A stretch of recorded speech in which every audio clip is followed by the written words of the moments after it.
Assalamu alaikum wa rahmatullahi ta'ala wa barakatuh. Bienvenue dans cette nouvelle émission Comprendre l'islam authentique. Aujourd'hui, nous allons parler d'un hadith qui est très connu dans les mondes sunnites, celui des 10 promis au paradis, qu'on appelle aussi Al-Ashra al-Mubashirin en arabe. Mais la question est très simple. Est-ce que ce hadith est authentique? Et surtout, si vraiment 10 personnes sont garanties au paradis, est-ce que ça ne pose pas un problème d'équité et de justice? Restez avec moi, on va analyser point par point avec des preuves irréfutables. Abonnez-vous, likez et bienvenue. Alors que dit ce hadith? Selon certaines sources sunnites, comme Sunan at-Tirmizi et Musnad Ahmad, le prophète Mohammed sallallahu alayhi wa alihi aurait nommé 10 compagnons et dit ils sont promis au paradis.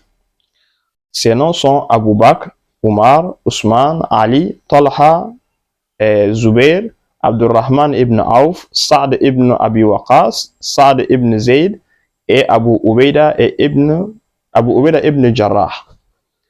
À première vue, ça peut sembler beau, mais voyons si ça tient devant l'analyse. D'abord, regardons la chaîne de transmission. Le hadith est rapporté principalement par Sa'd ibn Zayd. Et retenez bien ces noms-là. Il fait lui-même partie des 10 cités. Incroyable. C'est comme si quelqu'un annonçait lui-même qu'il est sur la liste des gagnants. Pas très crédible. Ensuite, ce hadith n'apparaît pas dans Sahih al-Bukhari ni dans Sahih Muslim. Or, pour les sunnites, ce sont les deux recueils les plus rigoureux s'il était vraiment authentique et central.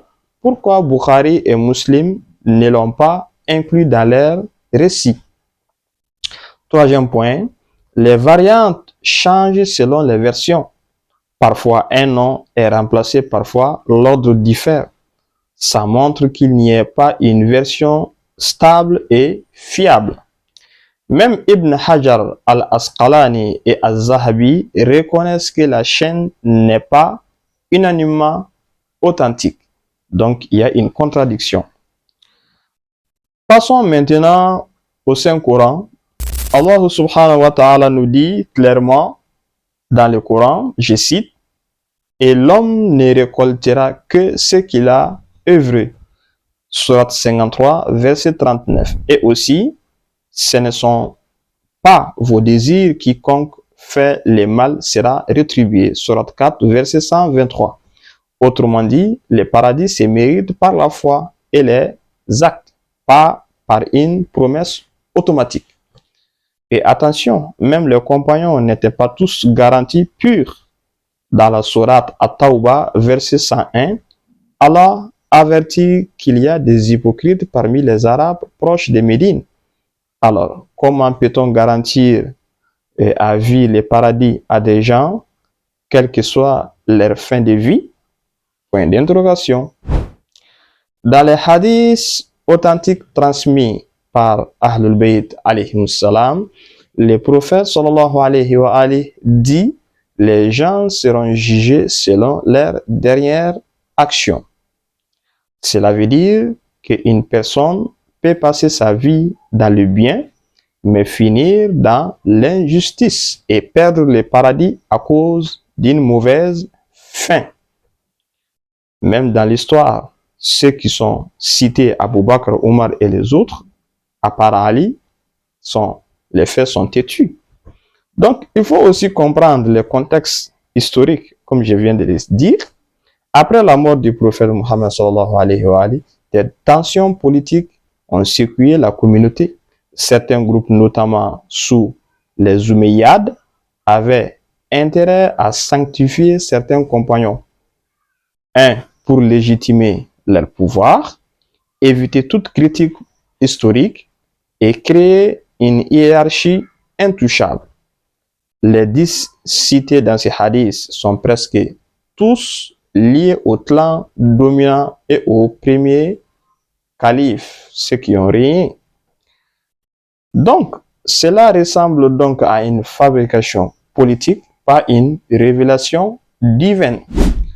En résumé, ce hadith est faible dans sa chaîne de transmission d'abord.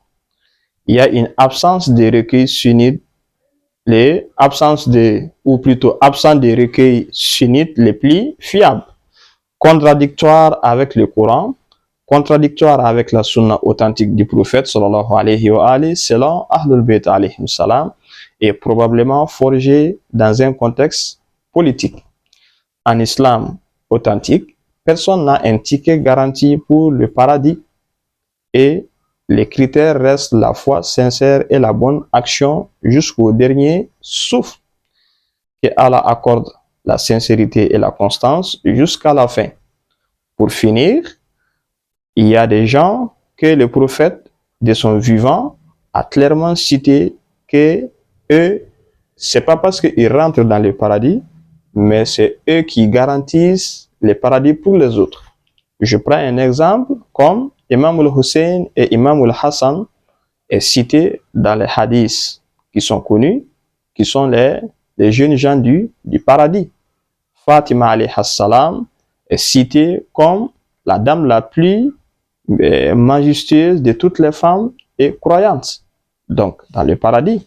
Dans un autre hadith, Ali est cité comme celui qui fait la différence entre un hypocrite ou un croyant. Si tu l'aimes, tu es croyant. Si tu le détestes, tu es un hypocrite. Donc, ils ont été garantis par le prophète et par le Coran. Mais pour les autres compagnons, l'histoire, et quand on parle de l'histoire, et regarder ce qu'ils ont fait dans l'histoire, cela nous mettra en question leur nom sur cette liste en disant qu'ils ont été promis par le prophète. Si vous avez des questions, n'hésitez pas à poser-les dans les commentaires et nous allons répondre. Assalamu alaikum wa rahmatullahi ta'ala wa barakatuh.